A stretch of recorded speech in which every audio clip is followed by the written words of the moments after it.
wabarakatuh. Terima kasih atas kesempatannya. Kami dari kelompok 12 akan mempresentasikan ide riset kami yang berjudul Pengaruh Kepemilikan Institusional dan Ukuran Dewan Komisaris terhadap Manajemen Laba pada Perbankan yang terdaftar di Bursa Efek Indonesia tahun 2015 sampai dengan 2020. Adapun anggota-anggota kami, yang pertama adalah Syari Vanessa dengan NIM 308, dengan saya sendiri Lidiana Naomi Mikael Tarianto dengan NIM 311, Rio Elfonda Hendrawan dengan NIM 368. Terima kasih atas kesempatannya. Di sini saya akan menjelaskan tentang bab 1, pendahuluan. Yang pertama adalah latar belakang.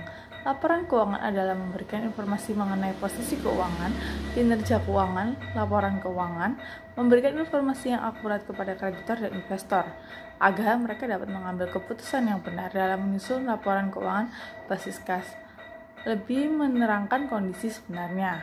Nah, suatu pilihan dalam metode akuntansi yang dilakukan manajemen disebut juga manajemen laba. Manajemen laba adalah hasil yang menimbulkan masalah dari akuntansi basis aktual. Penggunaan perkiraan dan penilaian dapat membuat manajemen menarik informasi dalam untuk membuat angka akuntansi lebih mengikat. Yang kedua, ada perumusan masalah. Yang pertama, apakah kepemilikan institusional berpengaruh terhadap manajemen laba? Yang kedua, apakah Dewan Komisaris juga berpengaruh pada manajemen laba? Yang ketiga ada tujuan penelitian. Penelitian ini bertujuan untuk mengetahui pengaruh kepemilikan institusional dan Dewan Komisaris terhadap manajemen laba pada perusahaan perbankan yang terdaftar di Bursa Efek Indonesia. Nah, yang keempat ada manfaat penelitian. Yang pertama adalah mendapatkan bukti empiris mengenai pengaruh kepemilikan dan Dewan Komisaris. Yang kedua, diharapkan penelitian ini bisa menjadi landasan bagi peneliti selanjutnya. Bab 2, tinjauan pusaka. Yang pertama adalah landasan teori. Di sini kami memakai dua teori, yaitu teori keagenan dan teori sinyal. Yang pertama, teori keagenan. Menurut Jensen dan McLean pada tahun 1976, teori keagenan dapat terjadi bila adanya hubungan antara agen dan prinsipal untuk melakukan suatu jasa-jasa di mana melibatkan delegasi beberapa pengambilan keputusan oleh agen. Jika kedua belah pihak yang berkaitan ini adalah pencari kepuasan maksimum, akan ada alasan untuk percaya bahwa agen tidak selalu bertindak sesuai kepentingan prinsipal. Prinsipal dapat membatasi perbedaan kepentingan dengan cara memberikan insentif yang pantas untuk agen dan dengan mengawasi biaya untuk membatasi sebuah aktivitas agen. Yang kedua, ada teori sinyal. Teori sinyal pertama kali dikemukakan oleh Spence pada tahun 1937 yang menjelaskan bahwa pihak pengirim atau pihak pemilik informasi memberikan suatu isyarat atau sinyal berupa informasi yang mencerminkan kondisi suatu perusahaan yang bermanfaat bagi penerima atau investor. Penelitian terdahulu, Kodria 2015. Penelitian ini bertujuan melakukan pengujian secara empirik tentang pengaruh kepemilikan institusional, ukuran perusahaan, leverage, dan group corporate terhadap manajemen laba. Penelitian ini dilakukan pada perusahaan manufaktur yang terdaftar di BEI yang menerbitkan laporan keuangan selama periode 2019 sampai 2012. Dengan menggunakan teknik purposive sampling, diperoleh 30 sampel perusahaan dan dianalisis dengan menggunakan regresi linear berganda. Hasil penelitian ini menunjukkan bahwa yang pertama, kepemilikan institusional tidak berpengaruh terhadap manajemen laba. Lalu yang kedua, ukuran perusahaan berpengaruh terhadap manajemen laba. Yang ketiga, leverage tidak berpengaruh terhadap manajemen laba. Dan yang keempat, group corporate yang diproyeksikan dengan ukuran Dewan Komisaris dan komposisi Dewan Komisaris independen berpengaruh terhadap independen laba. Lalu yang kelima, kepemilikan institusional, ukuran perusahaan, lever, dan good corporate secara bersama-sama berpengaruh terhadap manajemen laba, dan nilai RH ini berarti bahwa 14,8% variasi manajemen laba. Alfiandri Eka Putra, Sri Mirtarti Ferdianti 2019. Penelitian ini bertujuan untuk menguji dan mengetahui pengaruh Dewan Komisaris Independen, Komite Audit, Kepemilikan Manajerial, Kepemilikan Institusional, dan leverage terhadap manajemen laba. Penelitian ini dilakukan pada 13 perusahaan industri barang konsumsi yang terdaftar di BII yang telah menerbitkan laporan keuangan pada periode 14 sampai 2017. Variabel bebas pada penelitian ini terdiri dari Dewan Komisaris Independen, Komite Audit, Kepemilikan Manajerial, Kepemilikan Institusional, dan leverage. Variabel terikat pada penelitian ini adalah manajemen laba. Sampel dalam penelitian ini adalah 13 perusahaan industri barang konsumsi yang terdaftar di BII periode 14 sampai 17. Data yang digunakan berupa data sekunder dan menggunakan jenis data kuantitatif.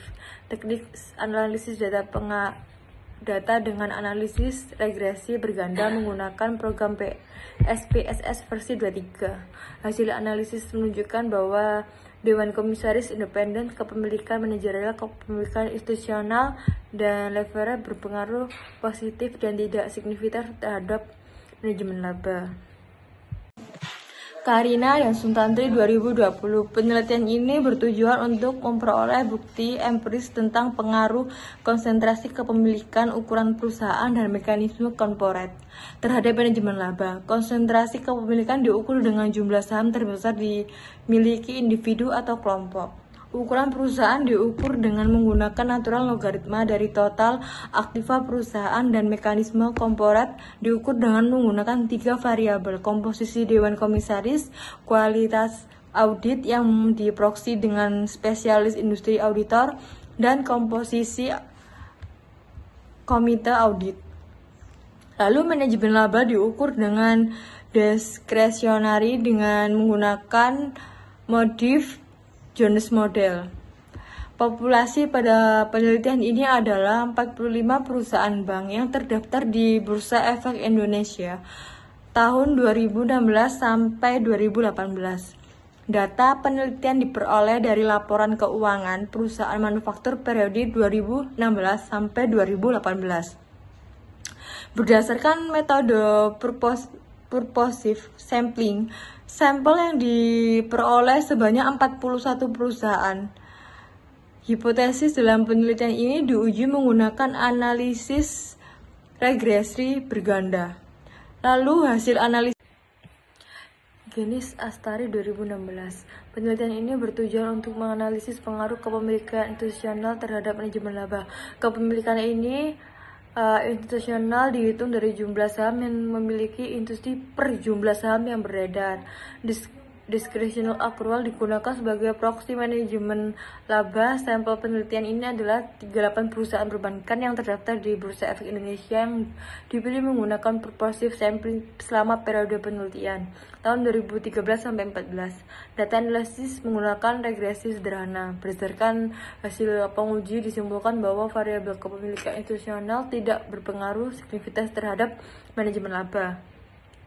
Hal ini berarti perusahaan dengan kepemilikan institusional tinggi tidak menjamin dapat meminimalisir praktik manajemen laba pada perusahaan. Selanjutnya di sini saya akan menjelaskan bab 3, metode penelitian.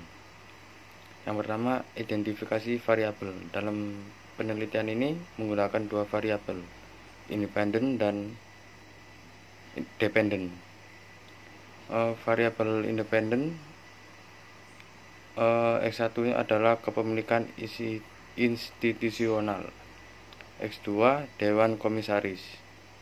Variabel dependen Y1 sama dengan manajemen laba. Yang kedua, sampel dan teknik pengambilan sampel. Sampel ini adalah sebagian atau sebagai wakil populasi yang akan diteliti menurut Ari Kunto 2016. Penelitian ini menggunakan sampel dari data perbankan yang ada di BI tahun 2015 sampai 2020. Teknik pengambilan sampel. Teknik pengambilan sampel ini dengan menggunakan purposive sampling yang merupakan tipe pemilihan sampel secara tidak acak yang informasinya diperoleh dengan menggunakan pertimbangan tertentu. Adapun proses seleksi sampel berdasarkan kriteria yaitu sebagai berikut. Yang pertama, perusahaan perbankan yang terdaftar di Bursa Efek Indonesia selama periode 2015 sampai 2020. Yang kedua, perusahaan mempublikasikan laporan keuangan dan laporan tahunan tahun 2015 sampai 2020 berturut-turut. Lalu yang ketiga, perusahaan menyajikan informasi lengkap sesuai dengan dibutuhkan dalam penelitian. Selanjutnya, teknis analisis data. Dalam penelitian ini menganalisis dengan menggunakan analisis regresi linear berganda. Analisis regresi linear berganda ini adalah hubungan secara linear antara dua atau lebih variabel independen atau X1, X2, sampai Xn. Dengan variabel dependen atau Y, maka data yang digunakan biasanya berskala interval atau rasio. Persamaan regresi linear berganda adalah sebagai berikut. Y aksen sama dengan A tambah B1, X1 tambah B2, X2, dan seterusnya. Dengan keterangan Y aksen ini adalah variabel dependen atau nilai yang diprediksikan. X1 dan X2 nya variabel independen. Yang A konstanta atau nilai Y-aksen apabila X1, X2, dan seterusnya adalah sama dengan 0. Yang B koefisien regresi atau nilai peningkatan ataupun penurunan. Lalu asumsi klasik regresi linear berganda. Seperti halnya uji parametris lainnya, regresi linear juga memiliki syarat atau asumsi klasik yang harus terpenuhi agar model prediksi yang dihasilkan nantinya bersifat BLEU atau Bayes Linear Unbiased Estimation. Asumsi klasik ini pada regresi linear berganda antara lain, yang pertama ada data interval atau rasio. Data interval atau rasio ini skala data semua variabel terutama variabel terikat adalah interval atau rasio. Asumsi ini tidak perlu diuji, cukup kita pastikan bahwa data yang digunakan adalah data interval atau rasio atau numerik atau kuantitatif. Lalu yang kedua ada linearitas. Variabel bebas berhubungan dengan variabel terikat. Asumsi linearitas diuji dengan uji linearitas regresi, misalnya dengan kurva estimasi. Dengan kurva estimasi kita bisa menentukan ada hubungan linear atau tidak dengan melihat nilai p-value linearitas. Jika p-value kurang dari 0,05, maka terdapat hubungan yang linear antara prediktor dan respon. Lalu yang ketiga, normalitas residual. Residual ini adalah beda antara Y dengan Y prediksi. Dalam hal ini, Y adalah variabel terikat, sedangkan Y prediksi adalah Y hasil persamaan regresi yang dibuat. Dengan demikian, residual dibangun dengan rumus Y dikurangi Y prediksi. Asumsi normalitas pada regresi linear adalah pada residualnya, bukan pada data per variabel. Uji asumsi normalitas regresi linear dapat diuji dengan berbagai metode uji normalitas, seperti uji Shapiro-Wilk, Lilliefors, atau Kolmogorov-Smimov, Anderson-Darling, Ryan-Joyner, Shapiro-Francia, Jarque-Bera, Sigounes-Kurtosis test, dan berbagai jenis uji normalitas lainnya. Lalu yang keempat, non-outlier. Outlier disebut dengan data yang pencilan atau data yang nilainya ekstrim atau lain daripada yang lainnya.